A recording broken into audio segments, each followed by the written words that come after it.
And we're back.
Rip.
When I pop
Degenerate.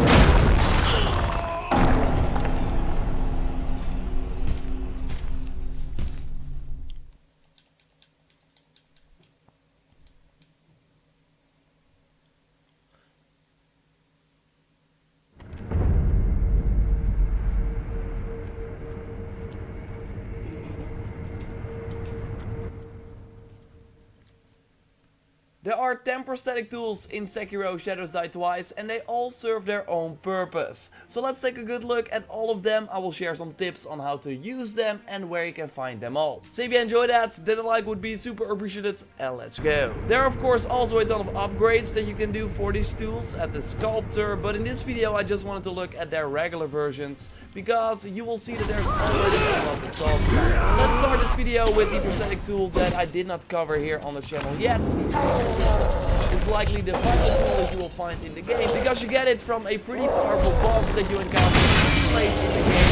You can only use it after beating SEKIRO. And this Guardian Ape boss is in the Sunken Valley region near the Bodhisattva Valley Idol. I will share some tips on how to kill this boss at the end of the video with some spoiler warnings before that. But let's now first take a look at this boss. You can use to lure enemies towards you. It doesn't matter if the enemies are nearby, only the ones that are targeted will come towards you. And this also means that you have to target one enemy, so you have to see that white dot on them. Otherwise, it will do whistle and it will not work. They will still lose the 3 emblems that it costs to use this tool. It has a different use on animals, by the way, that does not require you to target them. Just whistle and they will all go crazy and attack the surrounding enemies. So that is an excellent way to take them out, and fails as well, so you can focus on all. Another tool that is really nice against animals is the shuriken that you likely already got. This is the first one that you can easily find. It's near the outskirts wall gate, patch idol, and in this building that is right next to it. I used this tool a lot to kill the early range targets, crows, but also animals. Because wolves and even monkeys that you encounter later on at the Senpao temple also die from just one throw. So that is a very nice way. I love using the shuriken with the chasing slash kill as well, because the throw is really fast and then you can immediately follow up with a slash. I did this a lot during the Lady Butterfly fight, by the way, after I dodged away from the wolves. Next is interesting because it is a lot of fun to use, but mostly good against enemies that are weak against poison. And those seem to be the more regular soldiers that you fight a lot in this game. Using a full combo of this blade will namely trigger this poison effect, and that does serious damage over time. This blade is also super powerful against the boss of this sort of tribe that you will encounter later on in the game, and also even later than that, really end game, where you reach the Fountainhead Palace region. These enemies seem to be weak against poison as well, so it will be super important to use this blade there too. You get it way earlier though than that in the Ashina Castle region from the Antechamber Idol. You want to jump down in the main room and then get into this sort of treasure room where you will find another item and also the chest that contains this tool. The loaded axe is just like 2 other tools in the Hirata estate. You want to go straight from the estate path idol, and then after you went through the door that you first left open, you want to go to the right, so grapple up, you find this temple, and this is where you use this against these shield-wearing enemies. You most of the times instantly break their posture. Crucial against the annoying little red enemies on their heads as well. And later you are encountering the mini boss. You already saw in different trailers. And here it will be nice to use this tool again to break his posture. Cool is that after you did a successful hit, you can follow up with another press of the attack button and then basically do a second axe attack. The first attack only costs 2 emblems, while the fourth is for free, so go and use that to your advantage. And by the way, speaking of these emblems, be sure to buy a lot of them in the game, because they will go up in price as you progress through the game. First going up to 20 each, and then later even to 50 coins per emblem. You will of course make more money at that point in the game, but still I thought it was good to know. Let's now touch on one of my favorite tools in the game, the spear that is great to hit enemies with range. Some enemies have to get close to hit you, so with this tool you can already start the fight with a nice hit, and this also works insanely well with the chasing slash kill. Immediately follow up with a slash attack after you hit them. And in some cases this combo will already kill them. The spear is amazing against the monsters that have no weapons, range attacks, and they also don't block the spear that often. The crawling enemies don't like the spear as well because they rely on close combat, but overall it's just a really nice weapon to already start a fight with an advantage.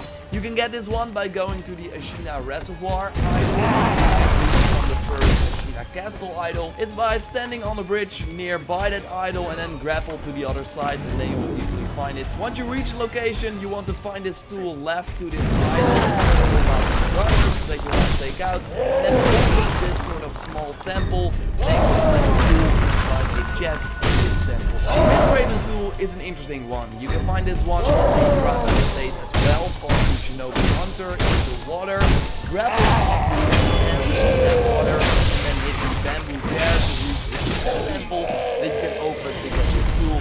But be careful for the enemy that is protecting it, but you can just ignore him and claim the prize. This is a weird tool because it's basically a different deflect, because if you press the tool activation button at the right time, they will disappear and move to another location that you can choose by moving the analog stick or of course your keyboard keys. They can suddenly appear away from the enemy, or at least away from that attack. It costs 2 emblems to use, but it's only counted when you actually use it. So when you press the tool button at the right time, so when the enemy is about to hit you, like you would do with a deflect. Now moving your character, by the way, during this action will make him appear in the air, so you can perform some powerful air slashes. Maybe that's even the best way to use this tool for sure. Before we talk about a tool that I never discussed here in a video before, I first want to touch on the loaded umbrella that you can find by going to the shop in the Old Grave Idol in the Ashina Castle region. Already showed you this in previous videos, but it's nearby this idol. You will find a shop inside a house that you can reach by jumping into you find this little guy really close to the idol, and then you can buy the fortress that is. This is also basically a new way to deflect or parry incoming attacks. When you use it, it costs 1 emblem, and after that you can just hide under it until the enemy breaks it.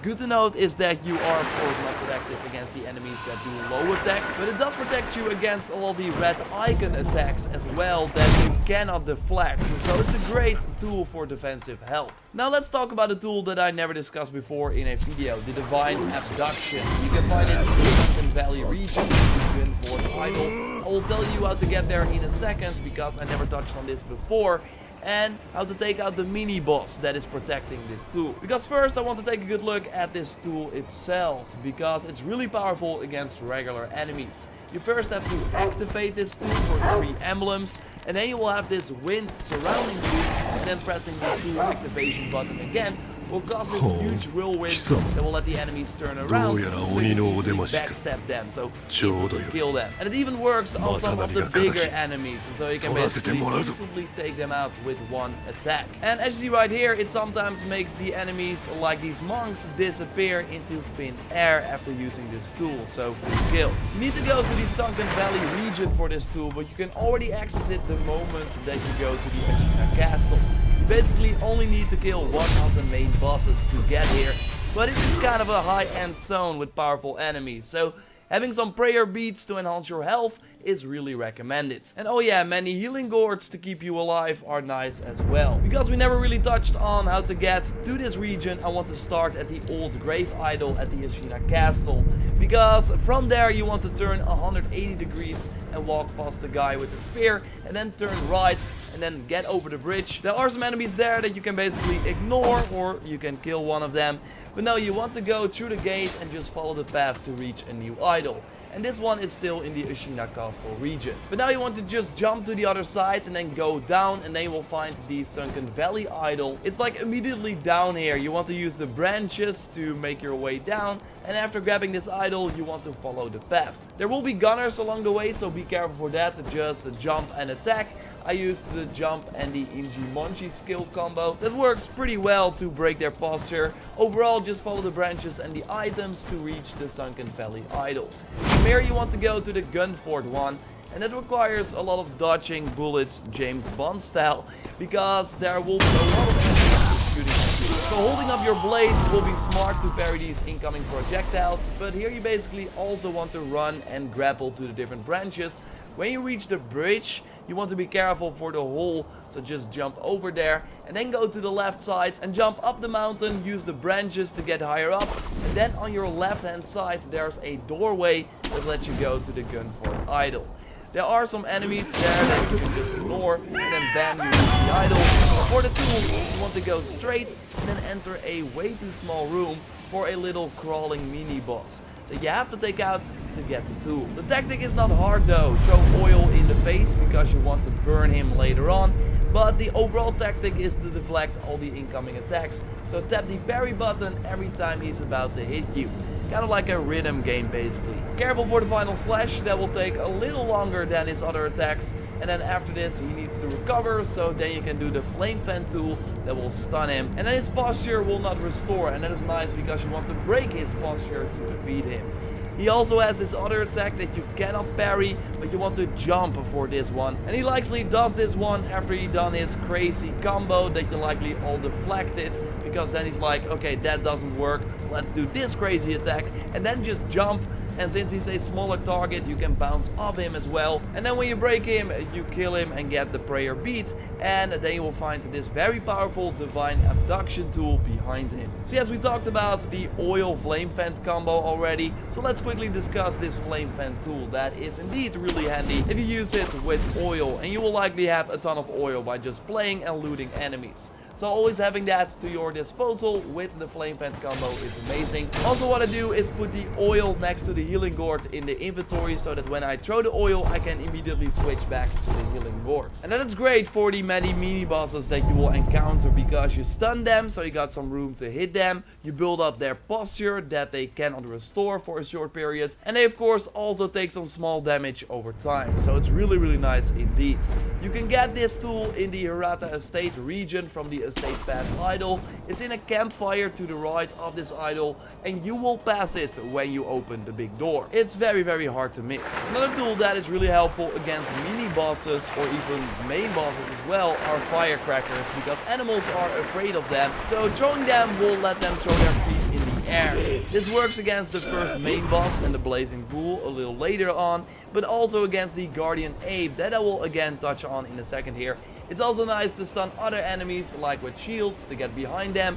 And you can buy this one from one of the early vendors, as I showed you in my early items video. He's on top of this mountain before the first cannonball guy, really early in the game, but also near the battlefield that you will reach later on at the Ashina Castle Gate idol by going up the stairs to the big building, and then the shop is like next to it. And there you have it, all the tools and how to get them. Subscribe for way more Sekiro Shadows Die Twice videos. More tips and tricks are coming your way. Like this video to support channel. And now let's take a look at that pretty powerful Guardian Ape boss to help you get that very powerful finger whistle tool.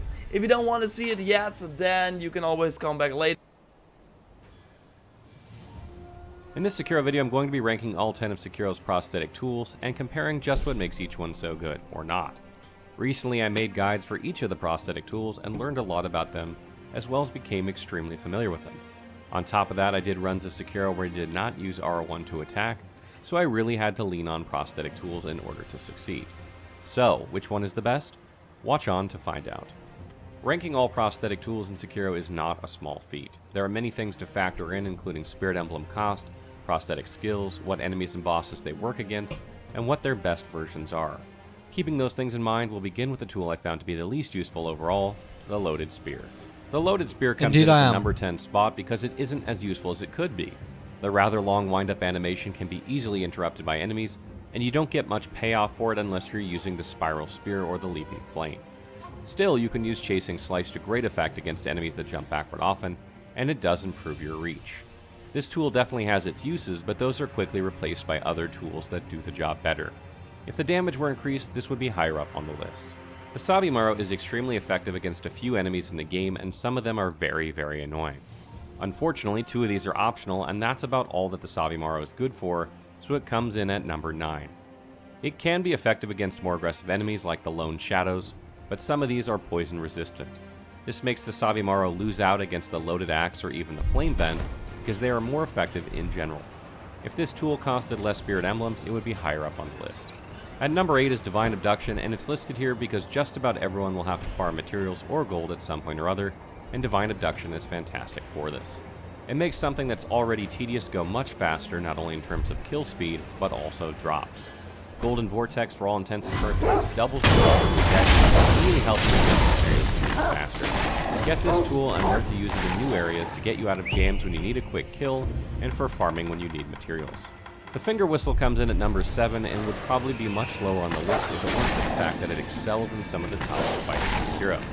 Malcontent can help you make short work of Headless or Demon Hatred, both of which are a pain in the ass. Players often need all the help they can get when it comes to these 2 enemies, and the Malcontent delivers here where it matters most. Otherwise, this tool is utterly forgettable, particularly for the Mist Raven comes in at number 6 and is extremely effective at dodging attacks and dealing damage in return.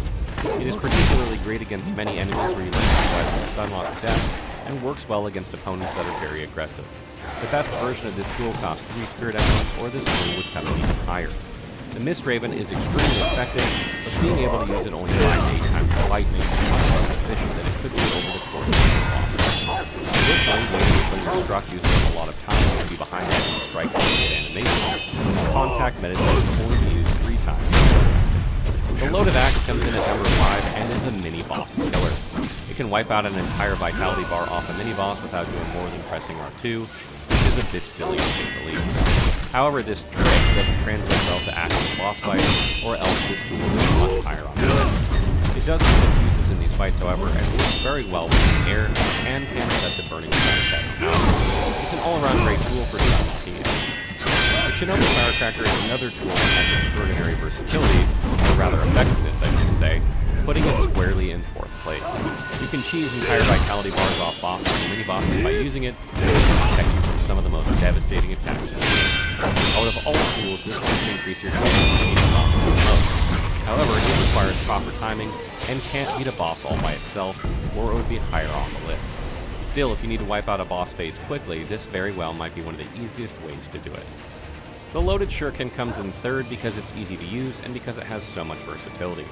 Many areas of the game are made easier by picking off enemies that are grouped together one by one, and this is one of the few tools that can assist with this. Additionally, when combined with Chasing Slice, it becomes much more powerful and gives you much longer range with the Kusari Maru. Many enemies in the game jump backwards, and Chasing Slice can help you punish them for doing so, where you might otherwise take damage. This tool also gets points for being straightforward, allowing for anyone to understand just how to use it. I've put the Flame Vent at number 2 because it is the most useful in boss fights where things like spinning to win with a loaded axe aren't overly useful. There are also several bosses that have fast posture regeneration, and this tool can make quick work of them by preventing this, particularly because their posture gauge fills quickly from deflecting. Living Force might very well be the best prosthetic tool skill, allowing you to coat your blade in fire or spectral fire, both of which absolutely wreck enemies. This makes fights like Guardian Ape, Headless, or Shichiman Warrior very easy, and you don't even need Divine Confetti. Since these are some of the most pain-in-the-ass fights in the game, this is a huge pro. In short, you can use this tool in just about any boss or mini-boss fight to great effect. The Loaded Umbrella takes the number 1 spot because of its versatility and effectiveness in so many different scenarios. It can protect you from thrust and grab perilous attacks, it reduces the posture damage you take when blocking, and it allows for much easier deflections against successive hits. And on top of all of that, it can be used as a deadly weapon once you acquire Projected Force. Did I mention that it can shoot projectiles? You get all this for the lowly cost of 1 Spirit Emblem. But wait, there's more. Later versions can protect you from terror and fire while also coating Kusari Maru for 1 strike, allowing you to deal even more damage. Win. Once you learn to use this tool, you will take it literally everywhere. Stay tuned for more Sekiro content as we cover all of the combat arts.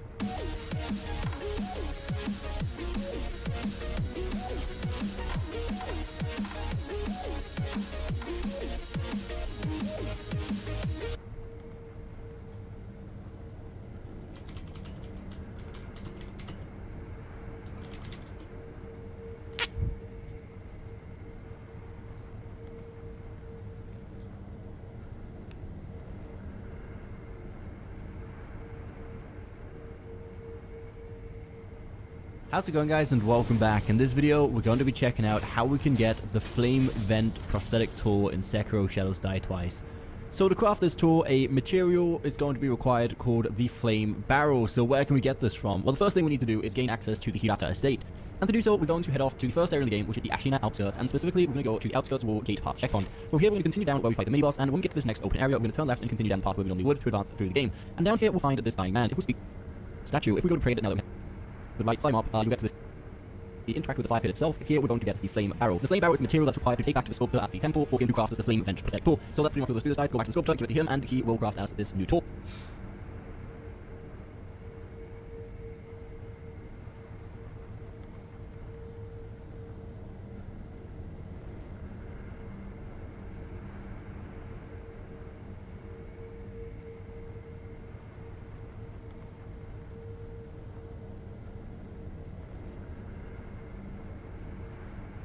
The last skill in the prosthetic skill tree.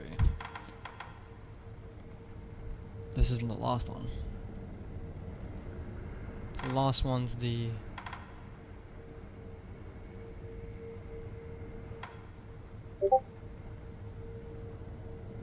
I'm not ignoring you. I I did encounter you.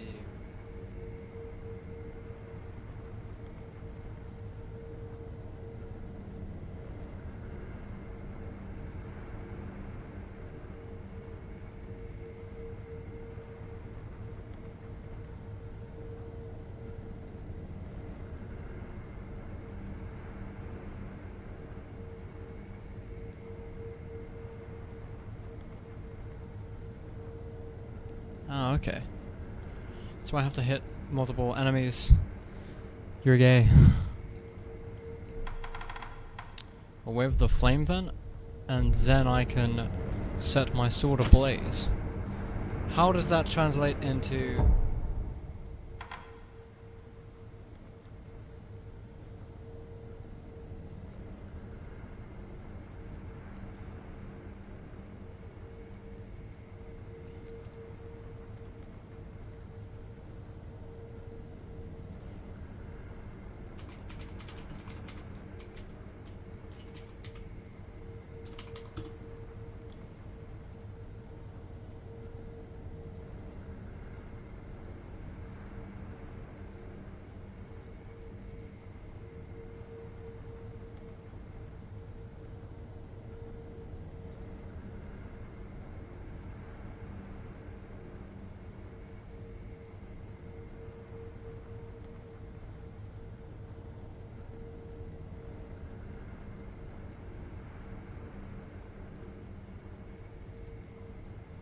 Quite clearly...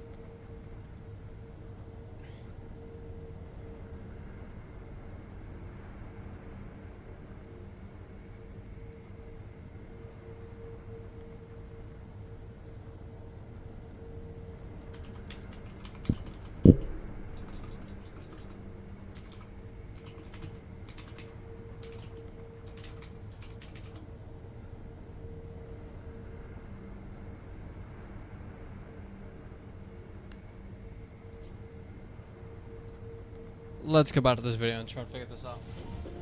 In this Sekiro video, I'm going to be ranking this, particularly because their posture gauge fills quickly from deflecting.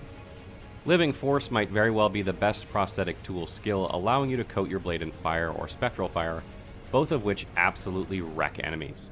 This makes fights like Guardian Ape, Headless, or... Oh, I see. Okay. You're supposed to die to Genichiro at the start of the game, but what if you don't? Don't make that face. There's nothing for you to be sad about, good sir. Oh, that's right. Good sir, I stowed away something good. Just for you. My last piece of product. Interested? The purpose of this quest line is to give you the promissory note.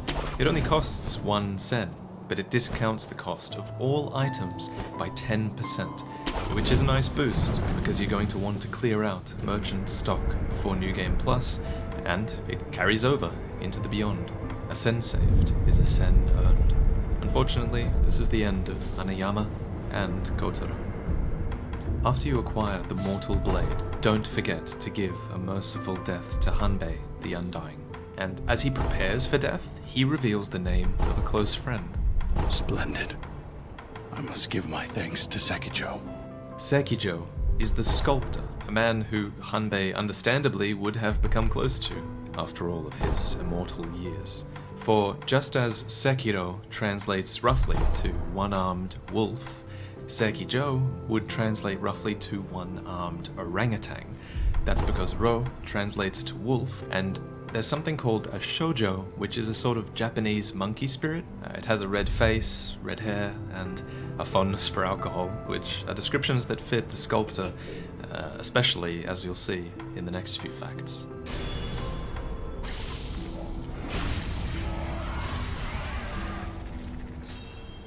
Later in the game, Emma leaves to tend to Kuro and Ishin at the top of Ashina Castle, and while she's gone there, during the siege of Ashina, the sculptor, too, takes this opportunity to leave. If you talk to the merchant here around this time, he mentions that the sculptor left, muttering something about the flames, and past the corpses of Hanayama and Kotaro, past this squadron of government soldiers and past some red-hot claw marks, there is the demon of hatred, terrorizing the landscape. This is Sekiro. It's the sculptor, engulfed by Shura's wrath. So Sekiro himself recognized the sculptor when I fought him, which, as I would come to realize, is because I eavesdropped a lot and I shared a lot of sake, which led to my character figuring out who the demon of hatred is. If you don't do these things throughout the game, Sekiro does not recognize the demon of hatred, but the demon of hatred always recognizes you at the end.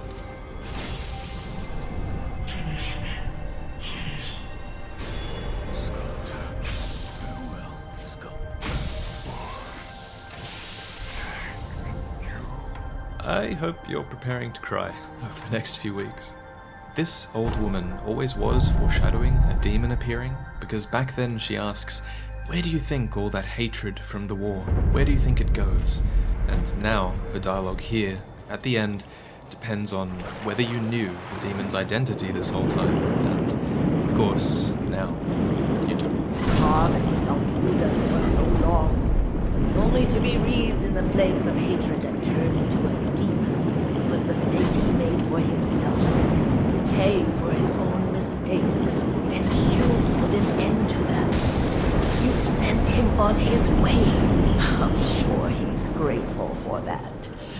I know, you're all aching for a lore video, and while I do have them in the works, trust me, I enjoy talking about the gameplay more right now, as you all wrap up your own playthroughs. It's actually been a difficult last few months. I have to balance the needs of my firstborn child, who was born in January, and I also have to balance the needs of YouTube, and Twitch, and also Teespring as well, so thank you for being patient.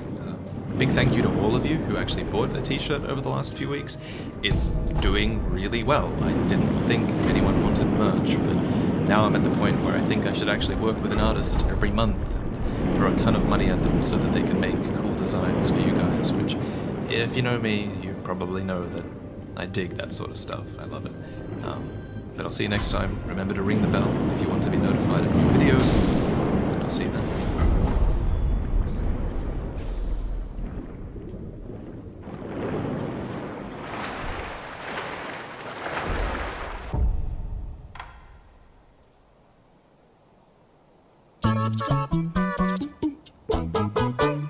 Hey everybody, I'm Scott.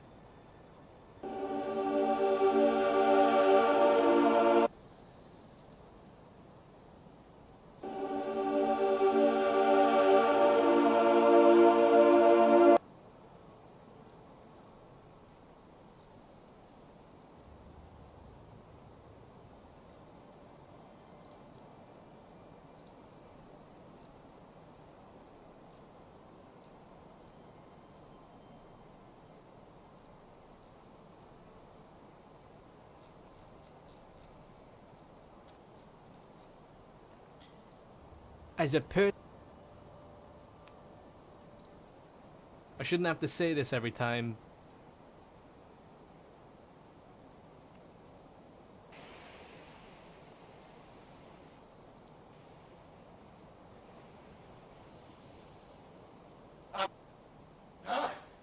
Welcome to the...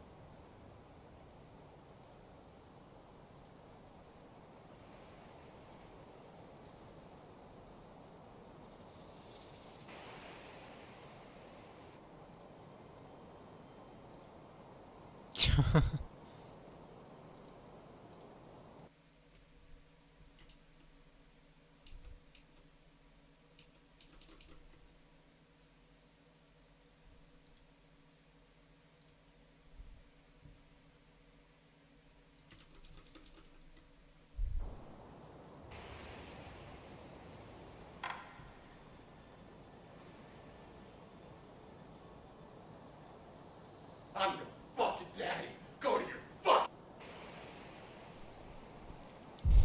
Sorry about that.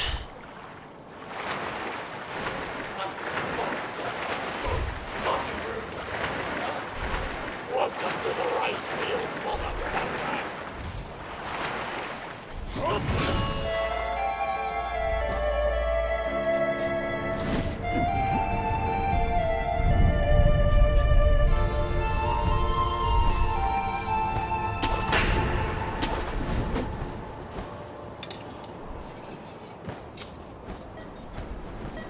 Hideo Kojima game. Huh.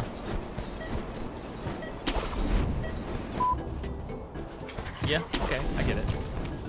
Yeah, I get it. Game, please, just stop. Enough with the tutorials already. I understand how to play the game. 12 seconds later.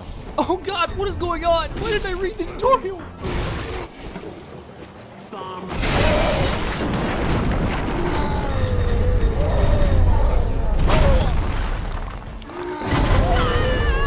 God, this video is clearly too good for side stream viewing.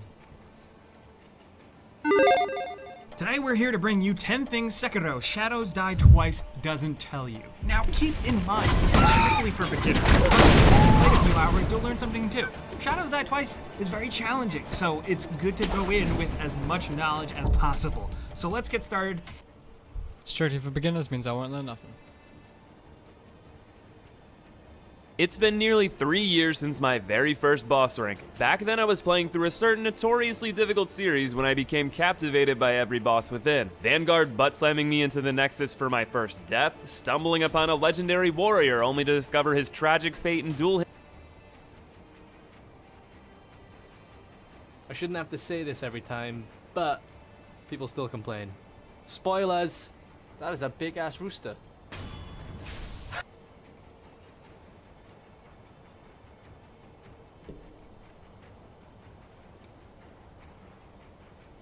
Alright, that'll do for you two. Let's just play the game.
Why couldn't I block? Was I stunned?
was so much later than usual.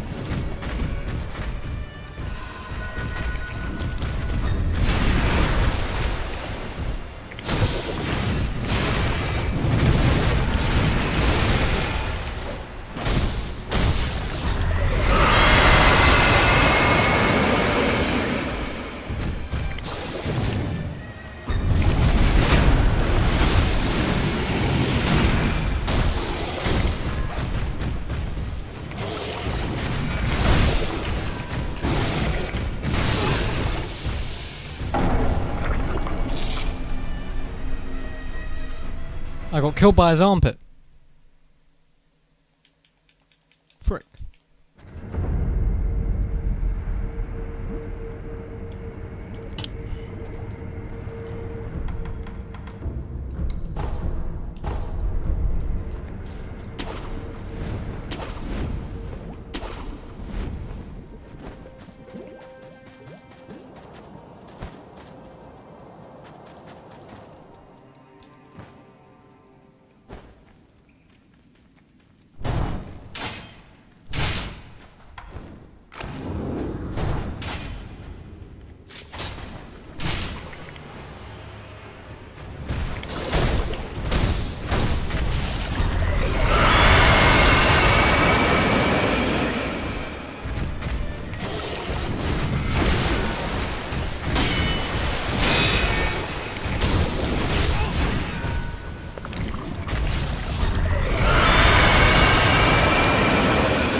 I was stunned, I guess, because I couldn't fucking do anything.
reason why this fight's so hard is because I'm used to being able to rely on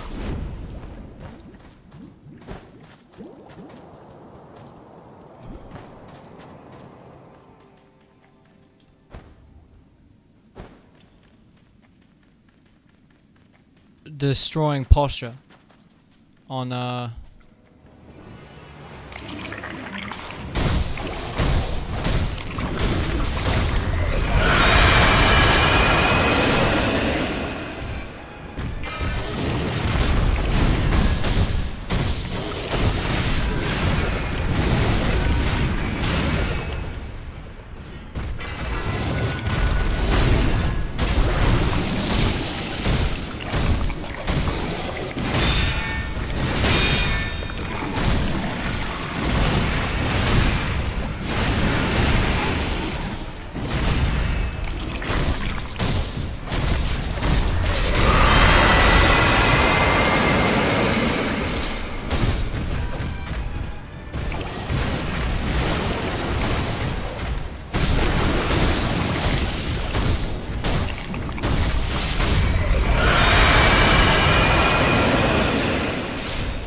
close.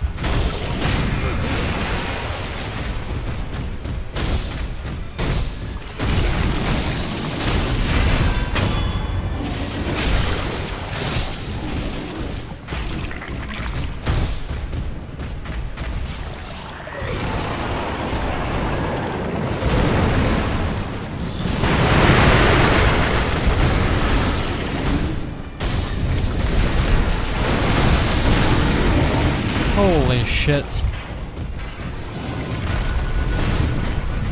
Oh, it's just bullying.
just fucking comes around and one-shots me like that. That's fucking bullying.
Couldn't jump.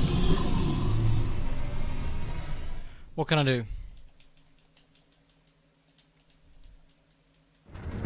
Come back later when I do more damage? Tempting.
How do I fight that combo?